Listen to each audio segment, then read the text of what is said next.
كبانك توابو سنة أم دعاء بو بيغمري خاص صلى الله عليه وسلم بكين شكا جنابي عليه الصلاة والسلام فرمويتي كو دعاء بو بكن أميدم هيك إن شاء الله خواب نسيب ميبكا مش دعاء صحيحة لمسلمة اما سرچاوي حديث كورقرين بخاري ومسلمة انجا صحاحي ستي بيوتري بخاري مسلم ابو داود نسائي ترمذي ابن ماجه امشى شبيان وتري الصحاح الستة ومد لسر بخاري ومسلم متفق بون لسر كراس حديث كانيان بويا هر وقت كانوا سري بخاري روايتي كريا مسلم يشوكو البانيش رحمة خوالي بك قورترين عالمي تحقيق حديث بولم سردما وبينصد صالة وكو او نهاتوا هر نقراوتو سري حديث بخاري ومسلم بلام اواني ترچوارا كيتري تحقيق كردو لم صحيح مسلم يا بيغمر إخوة عليه الصلاة والسلام فرمي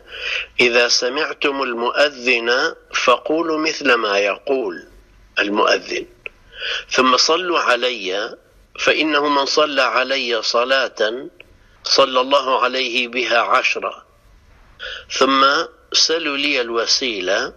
فإنها منزلة في الجنة لا تنبغي إلا لعبد من عباد الله وأرجو أن أكون أنا هو ومن سأل لي الوسيلة حلت عليه الشفاعة أفرمي أقر جوتان لبانق بوكو بانق دركي بيلينو باشان صلوات لسر من بدن طبعا كرتر بيوتو صلوات يعني اللهم صل على محمد وعلى آل محمد لسر من بدن هر كسيك جارك صلوات بدا بدل جار بو ينسره باشان دعام بو بكن خواهي قورا وسيلم بنسيب بك كبلو منزليك لبهشتايا تنها بو يكس ايبي بو يكس دان راوا بلكو خواهي قورا بنسيبي مني بكا هر كسك داوي او بلي او وسيلة بو من بكا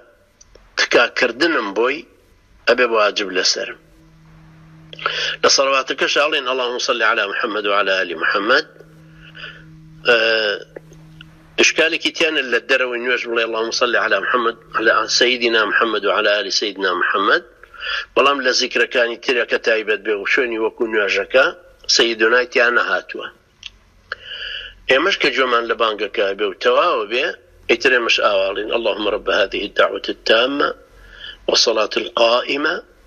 آتي محمدا الوسيلة والفضيلة والدرجة الرفيعة العالية وابعثه مقاما محمودا الذي وعدته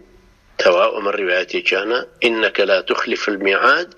أما روايتي كتري لا ترمذيك ألباني رحمة خالي وبصحيح دانا وبويا الأخير شاءرين إنك لا تخلف الميعاد